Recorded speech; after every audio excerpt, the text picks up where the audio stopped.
Entonces, las personas tienen una calidad de vida muy baja.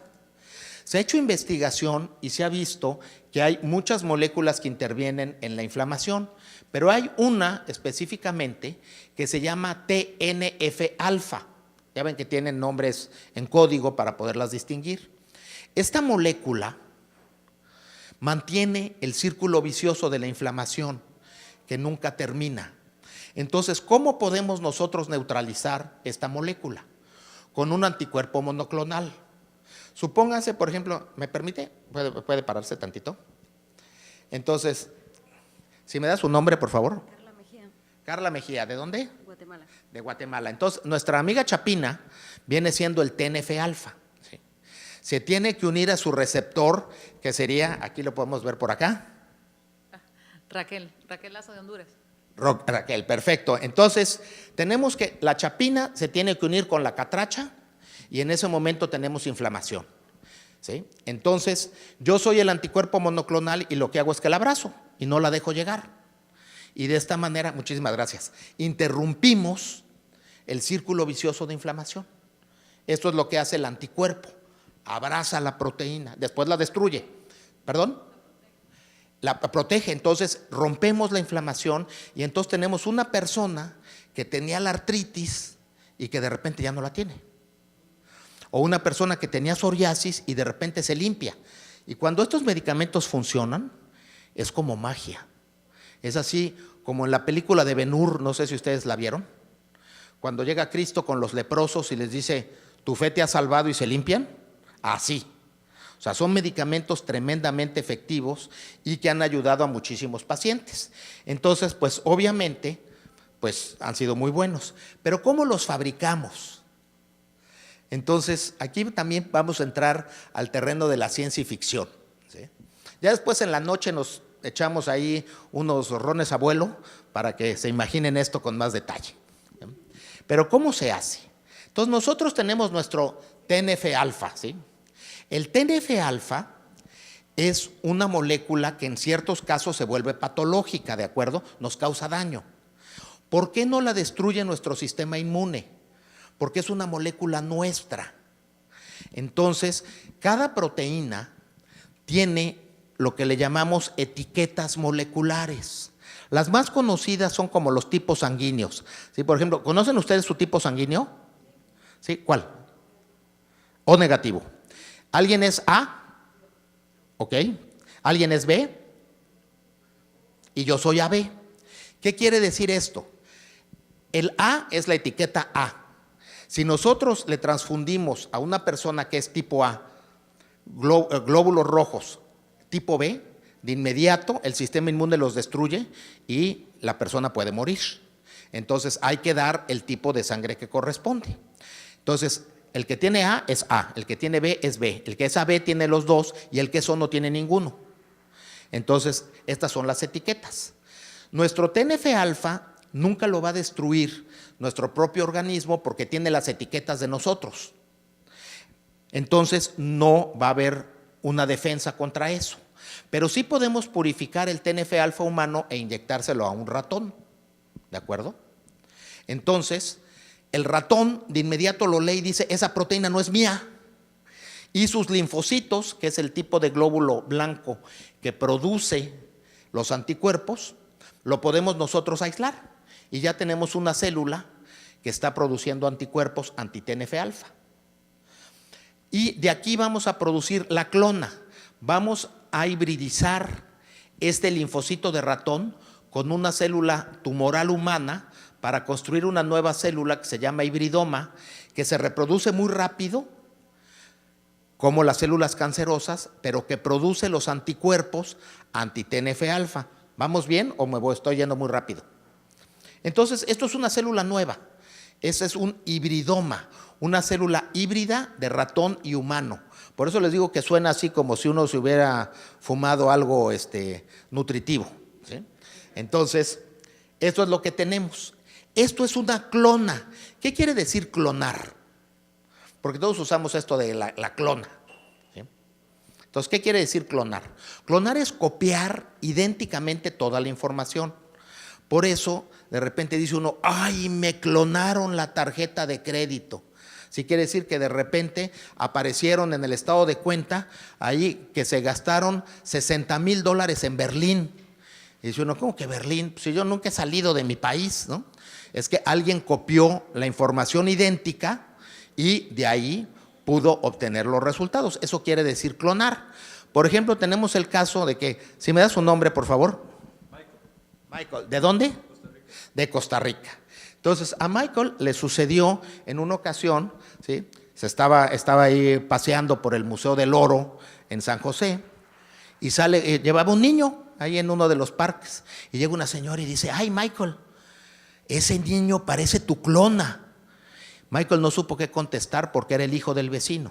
Pero bueno, tenemos que reconocer que la vida todavía tiene misterios que la biotecnología no ha podido resolver. Pero ya ven que de repente dice uno, no hombre, parece tu clona. Pues sí, idéntico. Entonces, aquí estas clonas están produciendo anticuerpos que se llaman monoclonales, que podemos usar como medicamentos porque siempre son los mismos. Para hacer un medicamento necesitamos calidad, que siempre sea el mismo que me da la misma respuesta. Sin embargo, estos anticuerpos de aquí, yo no se los puedo inyectar a un humano. ¿Por qué? Porque son proteínas de ratón. Yo se las inyecto a un humano y de inmediato el sistema inmune dice, eso no es mío, y lo destruye. Entonces lo tenemos que humanizar. Parece de ciencia ficción. Lo humanizamos por ingeniería genética. Entonces aquí tenemos los 4 tipos de anticuerpos que se pueden tener. El que es todo de ratón, no lo podemos usar en pacientes. ¿De acuerdo? Entonces los humanizamos. Lo primero que se hizo fue hacer una quimera con una buena parte humana, pero dejar las partes de reconocimiento del antígeno de ratón. Luego podemos humanizarlos por completo o bien podemos tener algo intermedio entre estos dos. Estos 3 son los que se utilizan en pacientes. Y por eso tienen los pobres anticuerpos estos nombres tan espantosos que tienen. Si ya ven que todos es el MAP. ¿Por qué termina con MAP? Porque quiere decir monoclonal antibody en inglés. Si antes de MAP viene la sílaba XI, quiere decir que es un quimérico, ¿sí? Donde todavía hay buena parte de ratón. Por ejemplo, el rituximab o el infliximab, por eso tienen nombres tan feos. Si antes de MAP viene la sílaba ZU, como el trastuzumab, quiere decir que es de estos. Casi todo es humano, pero todavía hay partes de ratón. Y si antes de MAP viene U y cualquier letra que no sea Z, entonces es completamente humanizado. ¿De acuerdo? Entonces, por eso tienen estos nombres tan feos, pero de esa manera uno se da cuenta inmediatamente de qué se trata. Entonces, estos anticuerpos, olvídense, imagínense una cosa que cura el cáncer, pues por supuesto que es un éxito, pero también un éxito económico. Las compañías farmacéuticas que producen estas cosas, hay algo que les puedo decir, no son pobres. Por ejemplo, el adalimumab, ¿sí? El adalimumab, que es el medicamento más vendido en el mundo, ¿saben cuánto genera de ventas al año? Más de 10,000 millones de dólares. O sea, poquitito más de lo que gana un periodista aquí en Panamá, no más tantito, ¿sí? Como 6 ceros a la derecha. ¿Sí? O sea, más dinero que el presupuesto de todos los países de Centroamérica. Un solo producto. Entonces, obviamente que cuando caducan las patentes, otros dicen, oye, yo quiero entrarle al negocio, porque pues mal no se ve. Entonces, ¿cómo se hacen los biosimilares? Se hacen por la ingeniería reversa. Entonces, si recuerdan ustedes lo que hablábamos de la eritropoyetina, hay un gene que produce la proteína. Aquí lo que vamos a hacer es ir a la farmacia y comprar el innovador. Lo compramos, el producto comercial, y vamos a ver cuál es su estructura. Y en función de su estructura, vamos a construir en el laboratorio un gene artificial. Por eso es ingeniería reversa. En la naturaleza, lo que se tiene es el gene hace la proteína. Aquí tuvimos la proteína y con esa información construimos el gene. Lo hicimos al revés. Entonces ya tenemos nuestro gene y ese gene nos puede servir para introducirlo en una célula, lo cual se dice muy fácil, pero es tecnología ya muy sofisticada, y esta célula nos fabrica la proteína.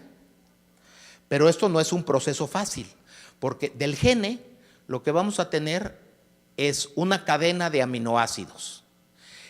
Dentro de la célula, esto se tiene que ir plegando. Primero se pliega para tener una estructura que le llamamos secundaria. Después esto se sigue plegando y se le pegan los azúcares para darnos ya una estructura tridimensional que le llamamos globulina, por eso es inmunoglobulina, forma de globo, ya en 3 dimensiones. Y varias unidades de esto se ensamblan para darnos el anticuerpo final. Y esto es tremendamente complicado. Solamente ciertas células son capaces de hacer esto. Si hacemos una analogía,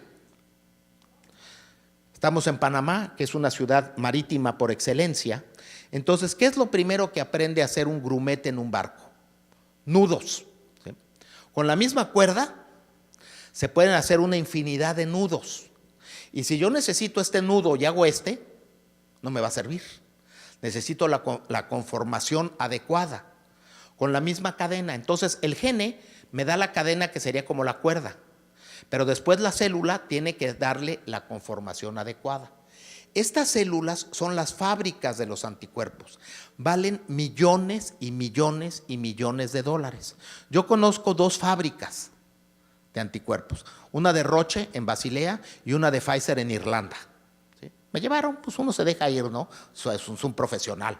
Entonces, pues, ¿que te vienes a Irlanda? Bueno, pues voy. Pues sí. Y fue sorprendente porque ahí nos explicaron que las células están guardadas en cajas fuertes en 5 países distintos del mundo. ¿Por qué? Porque si se llegan a morir, se acaba el negocio. Entonces, estas células valen muchísimo.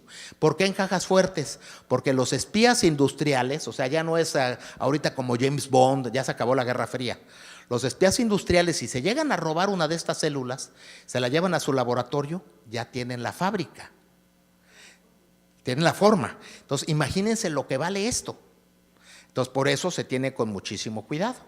Entonces, el problema para los que hacen el biosimilar es generar una célula que sea capaz de hacer todo esto. Entonces, tenemos aquí el innovador, tenemos que hacer algo que se parezca mucho. Una vez que lo tenemos, se hacen pruebas biológicas, es decir, de laboratorio con células, con moléculas. Si funciona bien, voy subiendo, hago pruebas preclínicas, es decir, en animales, después pruebas de farmacocinética y por último, y esa es la gran diferencia con los genéricos, tengo que hacer un ensayo clínico. Entonces, esto es difícil. Sin embargo, ya no es nada imposible. Hay muchas compañías haciendo biosimilares. Hay muchos, y muchos de ellos ya están autorizados. Lo interesante es saber qué información sometieron para ser autorizados, porque es lo que más nos interesa. Aquí en América Latina tenemos productos de buena calidad, pero también productos de mala calidad. ¿Cómo voy a saber que es de buena calidad? Entonces, lo que vamos a ver en este momento es la información que tiene que darnos. Entonces, un anticuerpo es así.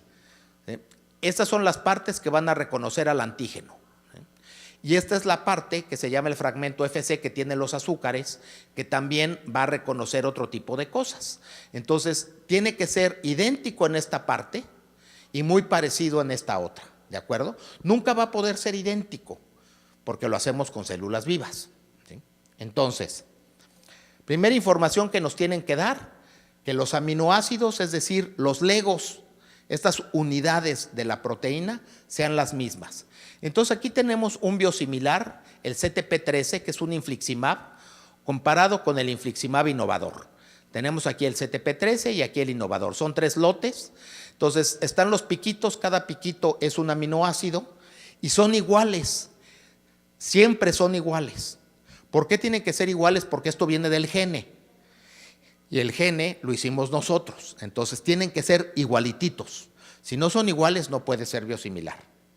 Y lo importante de esta información no es para que ustedes ahorita vean todos los piquitos, porque pues, no se puede en tan poco tiempo, pero esta es información pública que cualquier experto puede ver. Entonces, supónganse que ustedes están haciendo la investigación de este producto, obtienen la información de internet y le dicen a un profesor de química, oye, ¿eso sí es o no es? Entonces, es importante que la información esté y que haya transparencia. Ahora, este CTP13 en azúcares ya no es idéntico. Estas son las cadenas de azúcares que presenta. Estos no lo vamos a ver con mucho detalle. Pero veamos los piquitos. Los piquitos tienen que ser idénticos y no son idénticos, ¿sí? Los piquitos, por ejemplo, este de aquí es más grandote en el innovador que en el biosimilar. Este de aquí también y este de aquí también. Entonces, no son moléculas idénticas. No lo pueden ser porque no son exactamente las mismas células. Sí, claro que sí.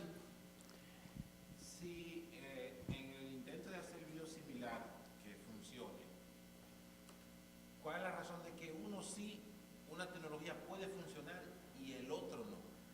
Esa es la experiencia que tiene el científico. Entonces, por eso, hacer un biosimilar hay que invertir mucho dinero. Tiene que estar toda la infraestructura técnica, pero también tiene que haber el personal que sepa hacer estas cosas. ¿Sí? Entonces, muchos de experiencia de cómo saber hacer esto y de cómo tratar a las células. Entonces, es muy parecido a lo que sucede con el vino. El vino, recuerden ustedes que también es biotecnología. Son levaduras transformando el mosto de uva en vino. Entonces, tenemos aquí un innovador, un vino de Burdeos, Cabernet Sauvignon francés. Entonces, es un vino exitoso, se vende bien. ¿Qué hicieron los chilenos? Tomaron la uva y se la llevaron a Chile. Y en Chile hacen vino Cabernet Sauvignon, que se parece al francés, pero nunca es idéntico, ¿sí? Es una copia, que intenta ser similar y en un momento dado puede ser similar, ¿sí? Que dice uno, bueno, pues este también está sabroso y me sale más barato, pues lo compro. Entonces, eso es lo que hicieron los chilenos. Ahora, hay que evaluar esto de la biosimilaridad. Entonces, ¿cómo se hace? Primero en laboratorio. O sea, los chilenos analizaron el producto francés en laboratorio y entonces empezaron a ver, después de hacer pruebas, el suyo. Después empiezan a hacer ya pruebas, por ejemplo, el color. Tiene que ser de un color muy parecido. El aroma, pero al final lo que importa es el ensayo clínico. Vamos a ver su eficacia y su seguridad. O sea, el vino, a mí que no me digan resultados de laboratorio, digo, qué bien que estén, pero yo lo quiero probar. Ahí es donde yo decido si realmente lo compro en lugar del otro, ¿de acuerdo? Entonces, si está dentro de un cierto rango de sabor, está bien, es un buen biosimilar. Entonces, yo puedo hacer unos bifes en mi casa, invito a un grupo de amigos y digo, híjole, es que está muy caro el francés, pero el chileno es un buen biosimilar, pues le sirvo el chileno y sabe bien y ya cumplí la misma eficacia y la misma seguridad, ¿sí? Se me pusieron borrachos y no se enojaron, ¿sí? Entonces me funcionó, está dentro de un rango de aceptación, ¿sí? Pero si bien hay toda una tecnología, al final tiene que probarse, lo mismo que los biosimilares. Entonces, los biosimilares, ok, ya vimos la parte molecular. Ahora vamos a ver en ensayos celulares. Entonces, el TNF-alfa le hace cosas a unas células Wegi. Y el innovador tiene aquí en esta prueba, y tenemos varios lotes del biosimilar. Y vean ustedes que todos están dentro de un mismo rango. Entonces, sí se parecen en la prueba en células. Cumple. Y después ya nos pasamos a las pruebas en humanos. La farmacocinética, vamos a ver las concentraciones en sangre. Aquí tenemos en pacientes con espondilitis anquilosante, en verde el biosimilar y en morado el de referencia. ¿Se parece sí o no? Sí, cumple. Se hace la estadística de equivalencia, pero simplemente viendo las curvas, pues sí se parecen. Y finalmente hay que hacer el ensayo clínico comparativo, la prueba de equivalencia, que es la más importante. Entonces, ¿cómo se hace una prueba de equivalencia? Bueno, aquí tenemos los resultados, pero lo que se tiene que hacer es comparar, ¿sí? Entonces, supongamos que A y B son los valores del parámetro de eficacia del innovador y del biosimilar respectivamente. O sea, cómo cura el cáncer o cómo cura la artritis o cómo cura la enfermedad que corresponda, ¿de acuerdo? Entonces, idealmente A tiene que ser igual a B. O sea, la eficacia del biosimilar tiene que ser igual a la del innovador. O bien, también lo podemos expresar como que A menos B igual a 0, pero esto es casi imposible, porque no son iguales. Entonces escogemos un rango de equivalencia. Equivalente es diferente de idéntico.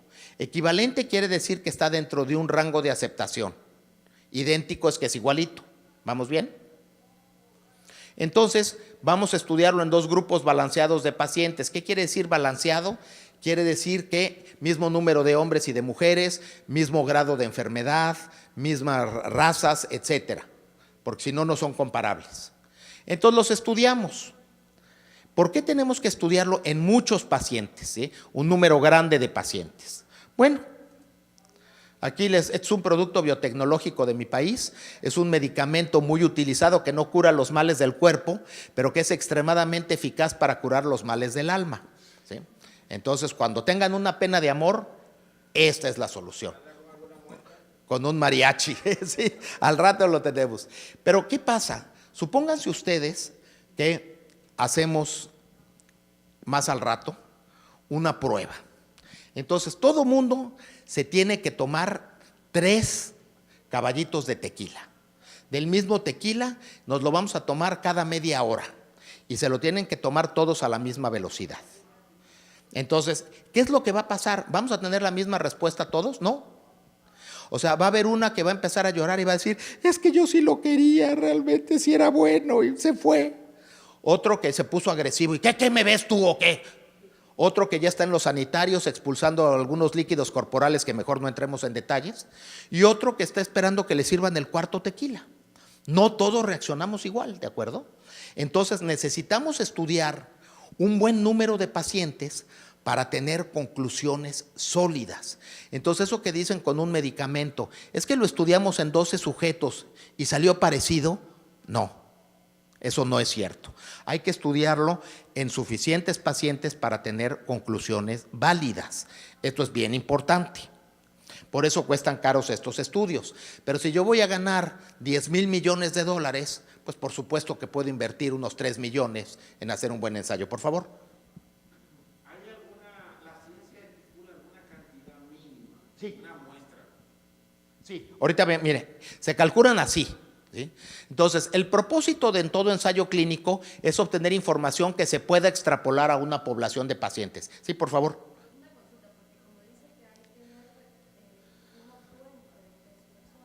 Por ejemplo, aquí tal vez podemos tener diferentes reacciones, pero también cuántas personas tienen que ser. Exacto. Hay que ver si aquí los mismos vamos a reaccionar de la misma forma o diferente, pero hay más que pueden reaccionar de otra forma. Sí, por eso necesitamos, ¿cómo se calcula el número? Entonces, nosotros queremos extrapolar la información, ¿sí? O sea, yo no puedo estudiar a toda la población, no puedo estudiar a todos los pacientes con artritis del mundo o con linfoma o cualquier otra enfermedad. ¿De cuántos locales? Sí, es lo que estamos viendo ahorita. ¿Cuántos? Sí. Si no te cumple con esto ahorita lo vamos a ver. Entonces, yo voy a estudiar una muestra, ¿sí? Un grupo de pacientes. Entonces, si yo quiero extrapolar los resultados de estos que yo estudié a todos, tengo incertidumbre, ¿sí? El incertidumbre es el inverso de la confianza. Tengo dudas, ¿de acuerdo? Porque yo estudié unos cuantos, ahora quiero saber cómo reaccionarían todos. Entonces, mientras más paciente estudie, mayor es la confianza. Si no es lo mismo estudiar 13 que estudiar 300. Ahora, de aquí entonces calculamos una cosa que se llama intervalo de confianza al 95%. Es un parámetro estadístico que nos dice que hay 95% de probabilidades de que el valor real del parámetro determinado, en este caso es A menos B, la eficacia del innovador menos la del biosimilar, esté dentro de ese intervalo.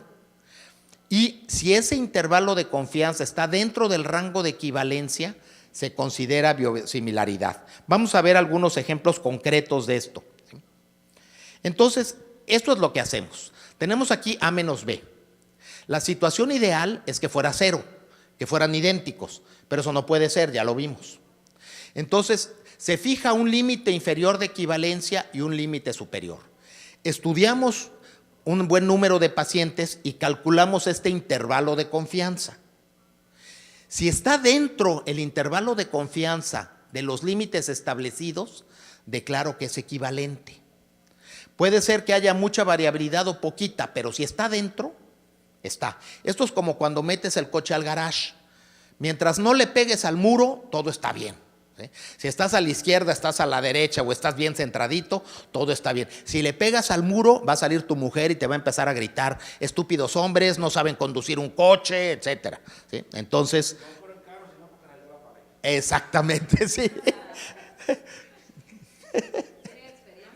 Sí, ya conoce. Ahora, si me salgo de los intervalos, ya sea por abajo, por arriba, por los dos lados, con mucha variabilidad o con poquita, si me salgo, no soy equivalente. Entonces es muy fácil de juzgar. Vamos a ver casos concretos para que esto quede claro. Pero antes, ¿cómo se fijan esos límites? ¿Sí? Porque eso es lo importante. Los límites para cada patología y cada medicamento los fija un grupo de expertos avalados por la FDA o por la EMA, es decir, médicos que tienen mucha experiencia y que dicen: mira, los límites aceptables son estos. Veámoslo con detalle. Entonces, aquí tenemos un biosimilar de Tanercept que se llama GP 2015. Fue estudiado en pacientes con psoriasis. Entonces, aquí tenemos la respuesta. La respuesta que se consideró adecuada es un PASI 75. ¿Qué quiere decir esto en español?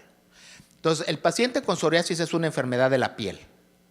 El PASI es un score de limpieza. ¿Cuánta piel estamos nosotros limpiando? El PASI 100 es que se acabó la psoriasis, el paciente quedó completamente limpio.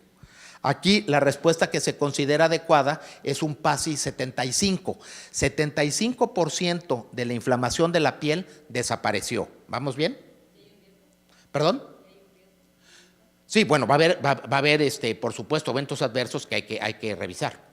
Aquí entonces estamos viendo la eficacia. ¿Cuántos de los pacientes lograron esta limpieza del 75% de su superficie cutánea? Entonces, con el biosimilar, 73.4% de los pacientes lo lograron. Con el innovador, un poquito más, 75.7%. Se estudiaron, vean ustedes el número de pacientes que terminaron el estudio, que fue de varias semanas. ¿Sí? Entonces tenemos aquí 239 contra 241. Calculamos la diferencia de este menos este, nos da menos 2.3%. ¿Vamos bien? Y los estadísticos nos calculan el intervalo de confianza de menos 9.85 a 5.3. Yo tengo 95% de probabilidades que la diferencia real entre estos dos esté aquí. Los expertos dermatólogos consideran que 18% es una buena aproximación de equivalencia. Entonces tiene que estar entre menos 18 y 18. El intervalo de confianza está dentro del rango establecido por los expertos. Por lo tanto, se declara equivalente. ¿Sí? Entonces, para psoriasis, 18%. ¿Ok? Recuérdenlo, por favor. Ahora, para artritis. Para artritis somos más exigentes. En artritis declaramos rangos de equivalencia de menos 15 a 15. ¿Por qué somos más exigentes en artritis que en psoriasis? Porque es más grave equivocarse. ¿Sí? La calidad de vida de un paciente con artritis es diferente de la calidad de vida de un paciente con psoriasis. Entonces, aquí ponemos 15%. Los expertos reumatólogos dijeron: yo quiero 15%. Entonces, depende mucho de la enfermedad. Y por eso tenemos aquí para este CTP13, que se estudió en artritis, entonces la respuesta fue ACR20. Esto es una respuesta de una mejoría del 20%. Entonces, tuvimos 73.4 con el biosimilar, 69.7 con el innovador, diferencia del 4%. Intervalos de confianza de menos 4 a 12 está dentro del rango de equivalencia. Si se hubiera salido, entonces no. Y vean ustedes que aquí se estudiaron 248 pacientes y aquí 251, para tener fuerza estadística, ¿de acuerdo? Ahora, para cáncer, por ejemplo, en linfoma con rituximab, tenemos que ser más exigentes, porque ¿qué quiere decir la falla en cáncer? Muerte.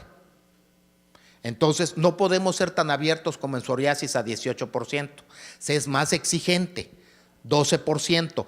¿Quiénes juzgan esto? Expertos en cáncer, que conocen muy bien el rituximab. Entonces ellos dicen, este intervalo es el adecuado. Aquí tenemos un biosimilar, ¿sí?, que se llama GP2013 contra el innovador. Estas son las respuestas, ¿sí? La respuesta que es la respuesta global, ya sea respuesta completa o respuesta parcial, que el tumor se hizo pequeño. Y esta es la diferencia, estos son los intervalos de confianza, están adentro del rango de equivalencia. Los biosimilares que nos entregan esta información son bienvenidos, nadie está en contra de esto. Esto tiene que ser información pública. Entonces, si me dan a mí esta información, por ejemplo, si mi mamá tuviera linfoma y le pretenden dar un biosimilar y a mí me muestran esta información, yo digo perfecto. Pero si la información no está completa, no. Entonces, esta información tiene que estar. Okay. Entonces, además, tiene que haber datos, ¿sí?, de seguridad que tienen que ser comparables. ¿Por qué? Porque como bien nos decía la compañera de Guatemala, hay que tener cuidado. Todos los medicamentos tienen eventos adversos. Entonces también tiene que estar la información de los eventos adversos. No solamente de lo bueno, sino también de lo malo. Y tiene que haber transparencia. A veces hay que hacer farmacovigilancia. ¿Por qué? Porque nos llevamos sorpresas. Por ejemplo, este trastuzumab que usábamos para el cáncer de mama, por alguna razón, a algunos pacientes les disminuye la función cardíaca, a otras no. Entonces, hay que hacer pruebas de función cardíaca. Los anti-TNF-alfas que se utilizan para psoriasis, que se utilizan para artritis, llegan a producir tuberculosis. Esto se supo gracias a la farmacovigilancia. Esto no salió en estudios clínicos. Entonces, tenemos que hacer farmacovigilancia forzosamente, tanto de los innovadores como de los biosimilares. Las diferencias étnicas, a los japoneses les va mejor que a los caucásicos y a los mexicanos nos va mejor que a los caucásicos con rituximab. Entonces somos diferentes, no somos iguales. Si no nos estudiamos nosotros, nadie nos va a estudiar. Ahora, biosimilares aprobados, ven ustedes en Europa, estas las voy a pasar muy rápido simplemente para que vean, ya hay muchos, varias decenas, y en Estados Unidos también los hay. Entonces ya tenemos biosimilares, pero en nuestros países tenemos un problema, somos subdesarrollados por vocación. Entonces tenemos lo que se les llama biológicos no comparables o intentos de copia, es decir, productos que no tienen la información que les acabo de mostrar, no la tienen completa. Entonces estos sí son productos riesgosos. De rituximab hay un producto hindú, había un producto mexicano y hay un producto argentino que se usa en algunos de nuestros países.